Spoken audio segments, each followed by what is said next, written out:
Assalamualaikum warahmatullahi wabarakatuh. Halo Ananda Ustazah yang soleh, bagaimana kabar hari ini? Sudahkah Ananda sekalian menebar kebaikan untuk hari ini? Nah, pasti sudah ya kan?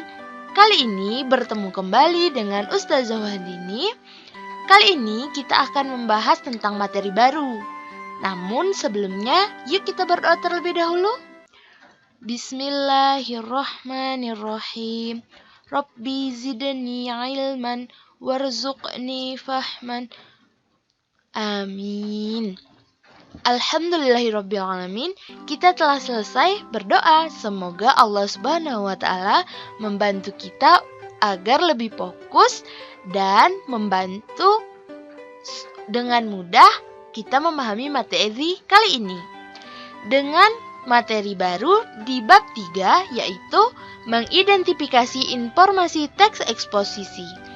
Dengan kompetensi dasar 3.5, yaitu mengidentifikasi informasi teks eksposisi berupa artikel ilmiah populer dari koran maupun majalah yang didengar dan dibaca. Dengan tujuan pembelajaran, jadi diharapkan Ananda mampu memahami konsep, pengertian, ciri-ciri, dan unsur-unsur teks eksposisi. Yang kedua, mengetahui tujuan dari penulisan teks eksposisi itu sendiri. Nah, ayo kita mulai mencari tahu materinya. Nah, sebelumnya, Ananda semuanya, pernahkah kamu membaca sebuah artikel? Ayo, ada yang tahu artikel itu apa? Nah, artikel adalah sebuah tulisan yang membicarakan tentang permasalahan-permasalahan umum ataupun fenomena-fenomena yang terjadi di sekitar. Nah, yang kalian lihat di slide ini adalah contoh dari artikel. Inilah yang dikatakan dengan artikel. Kenapa? Karena dia menjelaskan tentang suatu permasalahan. Namun, bedanya dengan teks-teks yang lain, jika teks eksposisi ini menjelaskannya dengan fakta dan harus ada datanya. Tidak seperti teks-teks yang lain yang bersifat imajinasi ataupun suka-suka hati kita ditulis apa-apa saja. Itu tidak boleh di teks eksposisi.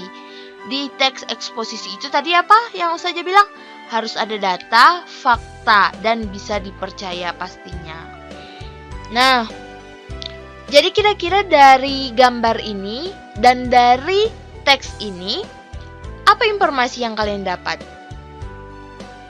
Ayo. Nah, kita bisa lihat di paragraf pertama. Di sini menjelaskan bahwa kecanduan gawai ataupun gadget itu artinya anak menghabiskan sangat banyak waktu dengan gawai.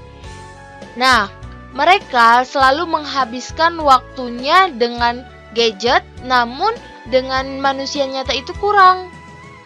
Tiap kesempatan, jika sudah bangun tidur, tetap saja menggunakan HP. Malah mereka banyak mengabaikan beberapa hal. Nah, semoga Ananda Ustazah sekalian tidak seperti ini ya. Menggunakan gadget itu boleh, tetapi sesuai dengan porsinya, sesuai dengan tempatnya. Jadi kalau sekarang lagi masanya pandemi, kita belajar online, jadi gunakanlah handphone itu sebagai media pembelajaran, bukan main game ya. Nah, kita lanjutkan. Nah, lalu pengertian dari teks eksposisi itu apa hubungannya dengan artikel? Kita ketahui dulu pengertian teks eksposisi. Teks eksposisi adalah teks yang memaparkan atau mengemukakan suatu hal ataupun masalah yang terjadi di sekitar berdasarkan pemahaman masing-masing penulis dengan memperhatikan fakta secara logis untuk memberikan tambahan informasi kepada pembaca. Lalu, kita harus tahu tujuan dari penulisan itu untuk apa. Nah, tujuannya untuk memaparkan, menjelaskan, menyampaikan informasi, mengajarkan, dan menerangkan suatu masalah yang perlu mendapatkan perhatian karena berkaitan dengan hal yang penting. Nah, jadi ciri-ciri dari teks eksposisi itu yang pertama, berisi uraian tentang pendapat, gagasan ataupun keyakinan penulis terhadap suatu topik pada bidang tertentu. Yang kedua, uraiannya itu harus bersifat objektif dan bertujuan menambah wawasan pembaca. Yang ketiga, harus ada fakta. Fakta ini dilengkapi dengan penjelasan tambahan seperti gambar, angka, grafik, dan lainnya. Yang keempat, menggali ide penulisan melalui sumber analisis dan sintesis. Maksudnya, ketika kita menulis, kita harus melalui dulu yang namanya proses mengamati, melihat di sekitar apakah informasi ataupun yang kita tulis itu sudah benar. Seperti itu. Dan yang terakhir, adanya kalimat penutup yang ditandai dengan penegasan, tidak ajakan maupun permintaan dukungan.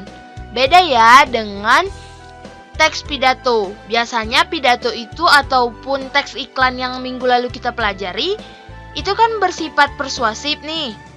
Ini tidak boleh karena teks eksposisi ini adalah menegaskan bahwa sesuatu itu baik atau buruk. Seperti itu, bukan ajakan.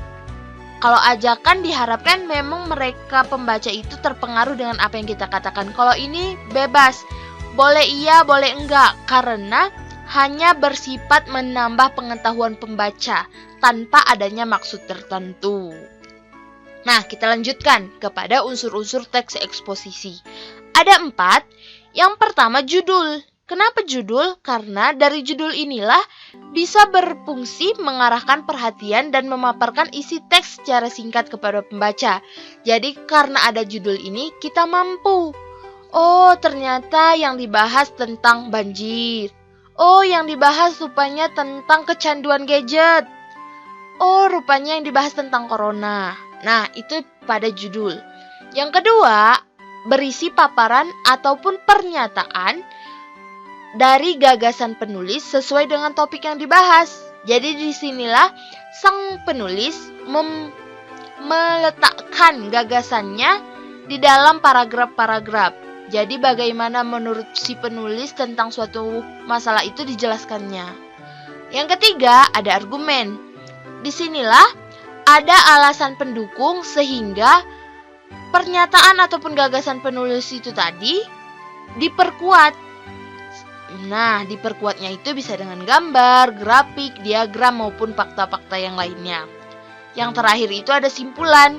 Jadi kita di sini menegaskan kembali bahwa intisari dari teks yang kita jelaskan tadi apa? Intisari dari permasalahan yang kita angkat itu apa? Nah, contohnya saja kita ambil seperti banjir. Nah, banjir ini adalah suatu fenomena ataupun kejadian alam yang terjadi akibat ulah manusia maupun ketentuan Allah contohnya. Kenapa dikatakan sebagai ulah manusia?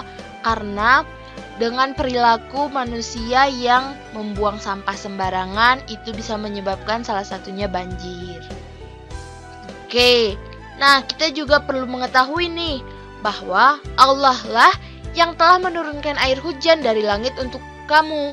Sebahagiannya menjadi minuman dan sebahagiannya lagi untuk menyuburkan tumbuh-tumbuhan yang pada tempat tumbuhnya kamu mengembalakan ternakmu. Maksudnya Allah telah begitu banyak memberikan rahmat maupun nikmat kepada kita. Jadi dari situlah juga kita bisa mendapatkan kehidupan. Contohnya hewan bisa mendapatkan makanan rumput, seperti kita juga bisa menikmati sayur-sayuran. Karena segala sesuatu di bumi ini, manusia, hewan, tumbuhan perlu air. Nah, disinilah Allah menunjukkan kekuasaannya bahwa Allah mampu menurunkan air hujan sesuai dengan kadarnya, sesuai dengan keperluan umatnya. Seperti itu juga ketika kita memaparkan sebuah permasalahan di dalam teks eksposisi, kita harus tahu dulu kebutuhannya bagaimana, apa yang harus dibutuhkan masyarakat itu kayak mana. Jangan nanti informasi yang kita berikan itu salah. Itu sudah kita menyebarkan fitnah ataupun berita bohong ditambah dengan ketidaktepatan informasi yang kita beri. Ujung-ujungnya dosa kan Ananda? Nah, jadi kalau menulis itu harus yang benar lagi bisa dibuktikan. Oke, kesimpulan hari ini adalah eksposisi adalah teks yang memaparkan informasi seputar permasalahan di sekitar dengan menyajikan fakta berdasarkan pemahaman penulis. Nah, unsur-unsur teks eksposisi itu ada 4.